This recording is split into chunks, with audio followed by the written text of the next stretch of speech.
on. Sweep away my pain. Bring your healing to my heart. Help me love once again. Cares and worries get me down. Fear of failure fills my day. When I'm lost and all alone, help me, Lord, to find your way. People knocking at my door, strangers seeking love and care. Never let me turn them down. Teach me gently how to share. Children, come into my life with your laughter and your song. When will I become like them? Teach me, Lord, to sing along.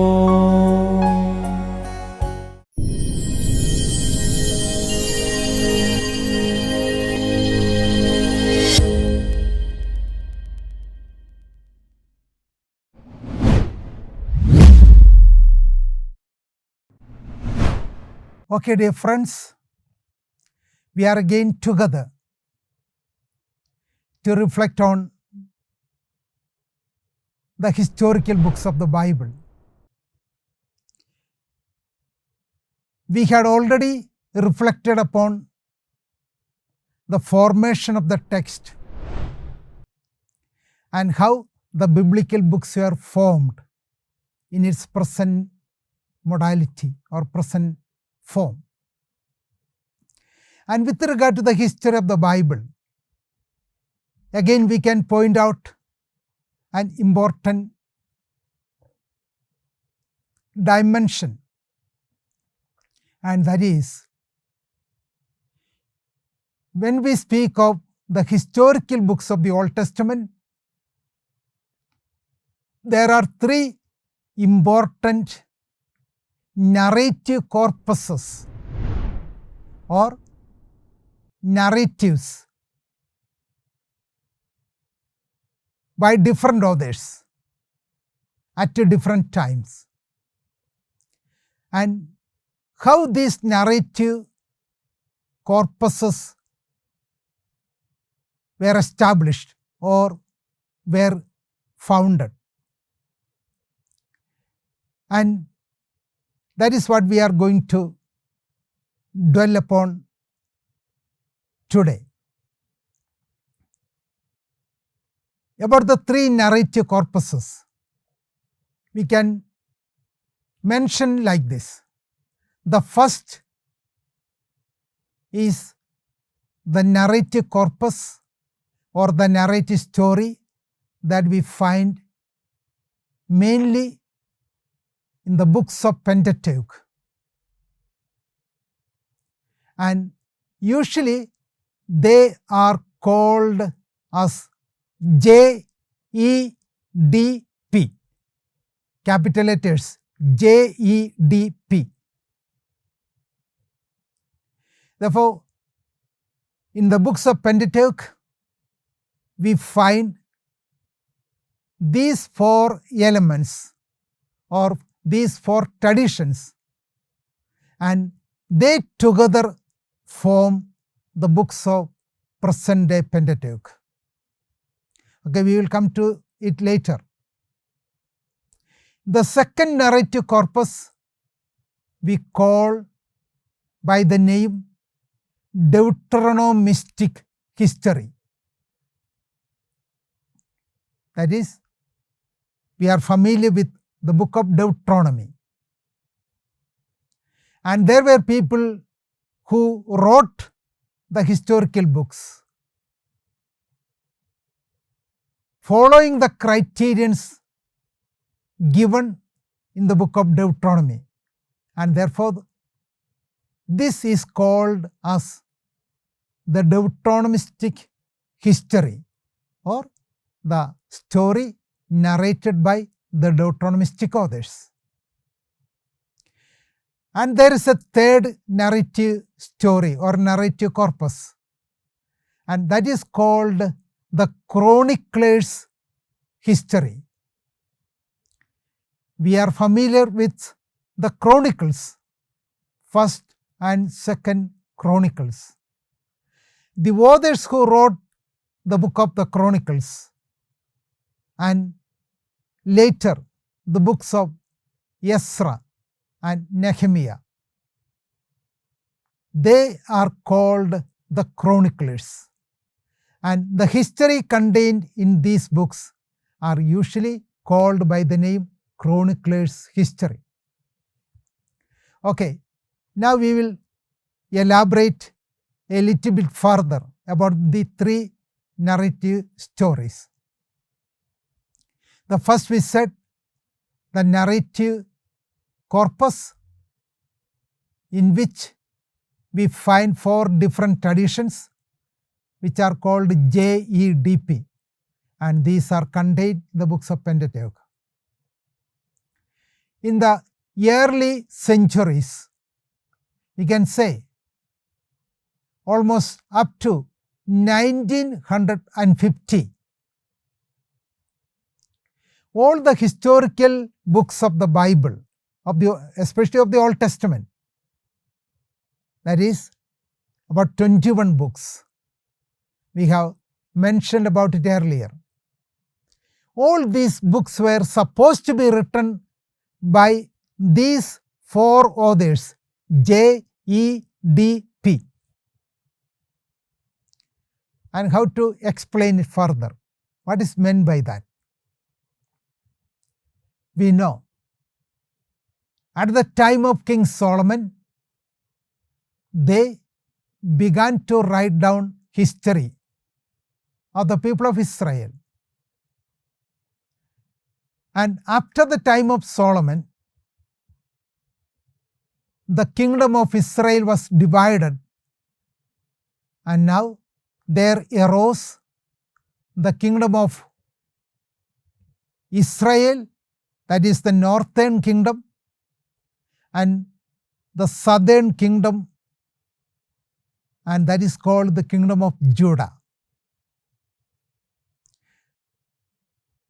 By time wise, we can say from around 928, the country was divided. When the country was divided, the historians were writing the history in both countries.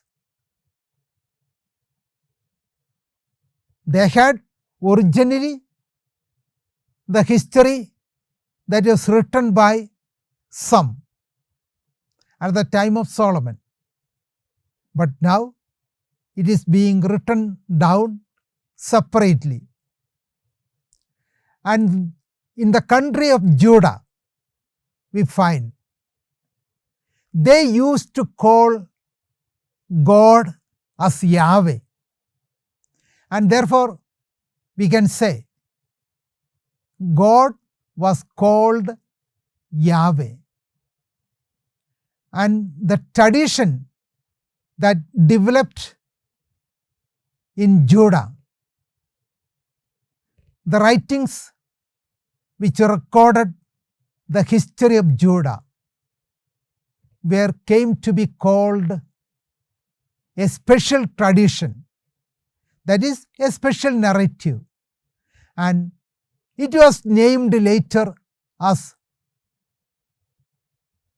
Yahwistic tradition, Yahweh Yahwistic tradition. And why it is called Yahwistic tradition? The main reason is said to be this: they gave the name Yahweh to God of Israel. and hence the tradition that developed and came to be written down, recorded in the country of Judah was called later Yahwistic tradition. And the short form to refer to this is usually J, Yahwistic. But we know Yahweh is written in English. It's the Y-A-H-W-E-H, Yahweh. But instead of Y, how J came in? The reason is this. Biblical scholarship grew in Germany or in German language, let us say, more than in other languages.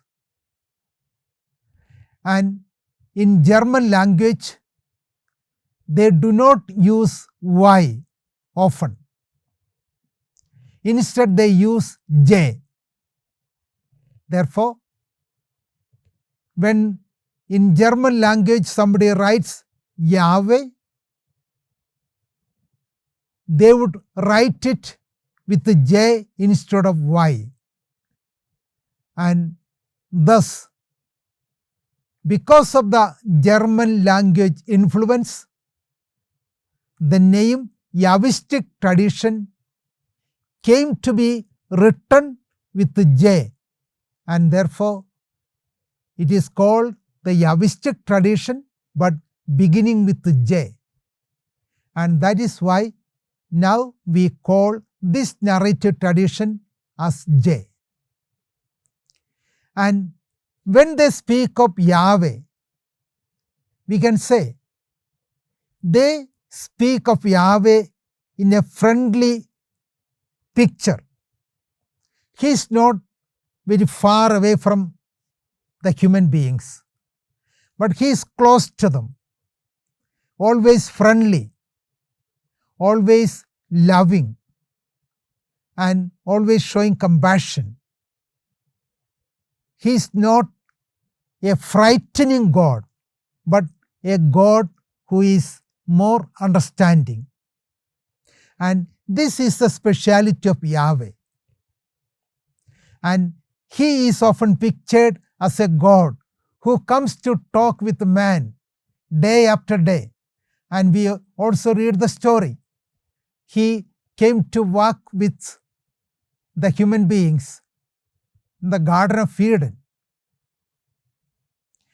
There is a anthropomorphic way of presentation of Yahweh. That is, God is presented like a man, with the characteristic features of a man.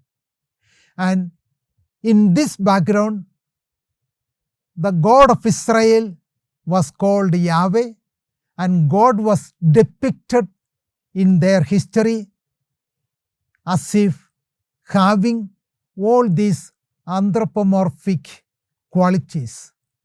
And this is the speciality of Yahwistic tradition. Hope it is clear. And this is meant by J. And now we look for the second E. E stands for Elohim. And how does it develop?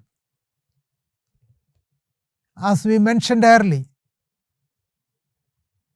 Judah was a separate nation, and it contained practically only the tribes of Judah and also the tribe of Levi, the Levites. Other 10 tribes, they went away from Judah at the time of the son of Solomon, around 925, you can say. And they began their own nation or their own rule. And this is called the Northern Kingdom, or Israel. Sometimes, based on the name of the capital, it is also called Samaria.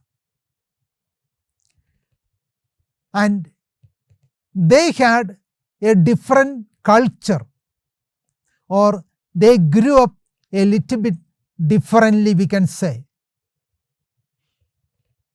When they tried to follow the culture of the land, and according to history, the people of the northern Israel, they occupied, or they were living in the land of Canaan.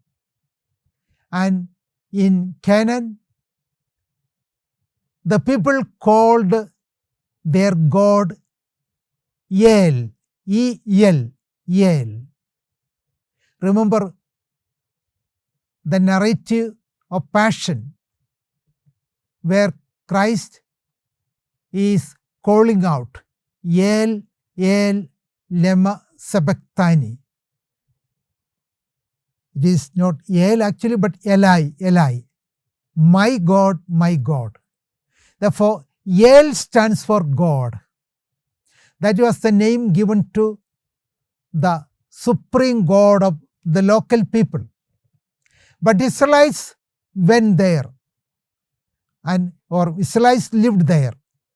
And then they began to call their God who brought them out of Egypt by the name Elohim. Actually, Elohim is the plural of the word El. That means many gods. But God being the only God, and the plural of majesty is used. Instead of El, they call Elohim, but meaning the only God, singular meaning. But the form of the word is plural, that's all. Thus, they called God Elohim. And the short form of Elohim is E. And now we can say, when God was called Elohim, what are the characteristic features of this God? Now, they had a different picture about Elohim. Some are different from Yahweh, or the features of Yahweh. Namely, God Elohim is a transcendent God. That is, a God who keeps away from man. Man cannot come to the God so easily. And he is a holy God, mighty God. Hence, they do not give any anthropomorphic view or closeness to man for this God. He is a distant God, transcendent God, who is holy and just. And not only that, he is a God who punishes more than Yahweh himself. But this is only the way of different presentation. There is only one God, but in Judah they call him Yahweh, in Israel they call him Elohim. And the people of Israel, they began to write their history separately from that of Judah. And they had probably the copy of what was written at the time of Solomon. That is, the story from the beginning until the time of King David or Solomon. And naturally we can say, when they began writing down the story, whatever was written in accordance with the early tradition, they rewrote to fit their culture, their religious tradition. Therefore, wherever Yahweh was used early, we can say they used Elohim. In that way, they formed a different history. And this historical tradition or narrative we can call Elohistic tradition or Elohist tradition. Thus, we find there are two traditions, Yahwistic tradition and also Elohistic tradition.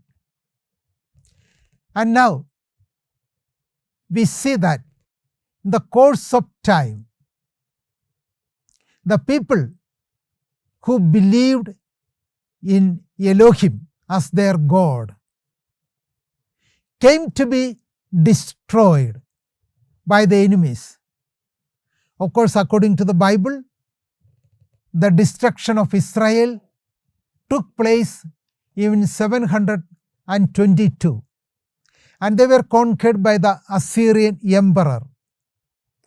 And when Assyrians conquered them, the nation of Israel ceased to be, because the people were taken in exile to Assyria or Nineveh, we can say, and they had no more country or king. Everything is gone. Thus, the destruction of the kingdom in 722, it caused another step of reformation, or we can say another step of reform for the history of Israel. We already mentioned there were two parallel streams or parallel histories. One written by Judahites calling Yahweh, or calling God as Yahweh. One written by Israelites, that is the people of Israel, and calling calling God as Elohim. When in 722, when Samaria or Israel was destroyed, the people in Israel, they saved their historical books, the traditions, and they escaped to Judah. When Israel was attacked by Assyria and destroyed consequently, some of the historians took with them the already written history of Israel, which was called Elohist tradition, and they carried it to Judah. And thus we can say there are two traditions now taken to Judah. One is Yahwistic tradition, which was their own narrative, and secondly, the Elohistic tradition, which came to Judah from Israel. And probably we can think, instead of keeping two parallel traditions, some of the historians took initiative to combine together the two traditions. That is, J and E are combined together, and thus a new tradition gets formed, JE. Okay. Now, after almost a century, around 620, to be exact, in 622, at the time of the Judean king Josiah, he became king of Judah in 640 BC, and in 622 BC, he had taken steps to renovate the Temple of Jerusalem? We know the Temple of Jerusalem was built around 950 by King Solomon, and now it is almost 325 years since the construction of the temple, or 350 years roughly speaking. And since it was a long time after the construction of Jerusalem temple, now they began, or they made a plan for a thorough renovation of the temple of Jerusalem at the time of King Josiah. And as an initial step towards the renovation, they began cleansing the temple. And when they began cleansing the temple, we can say it was taking some more time, or when they began cleansing the temple, they came across the scroll of Deuteronomy that is kept in the storeroom of the temple. The scroll of Deuteronomy means the book of Deuteronomy, the important section of the book of Deuteronomy, we can say. And the scroll that is kept at the prominent place in the temple, how can it come to be kept in the store or attic of the temple? It's a mystery. But an explanation is given for this. The king of Judah, the name Manasseh, he became king after King Josiah. When Josiah was killed, Manasseh became the king, and he fostered worship of other gods or foreign gods, and that was apostasy, the serious sin of apostasy. And since he was supporting apostasy and always made the people worship other gods, he was thoroughly against Yahwism, or worshipping Yahweh alone. And it would seem that he destroyed everything related to Yahwism. And that's what we can say. When he destroyed everything related to Yahwism, probably one of the priests took the scroll of Deuteronomy that is kept in the temple and hid it in the storeroom so that it may not be burned by the king Manasseh. And thus the scroll came to be kept in the temple for a long time. And now, at the time of King Josiah, in 622 BC, the scroll was found out. And when the scroll was found out, they understood it is the scroll of Deuteronomy. And they brought it to the high priest. He went through the scroll. Then he informed the king. And the king asked the priest to read through the book of Deuteronomy. And we see he understood this is the precious book of Deuteronomy. And then they accepted that book as their norm of life and they were ready to renew their life. And this is practically the reason for finding the book of, or the tradition of Deuteronomy, we can say. And now what happens? Once the scroll was found, it came to be accepted as the norm of their behavior. And they accepted the laws given in Deuteronomy, and the people now began one more thing, or did one more thing.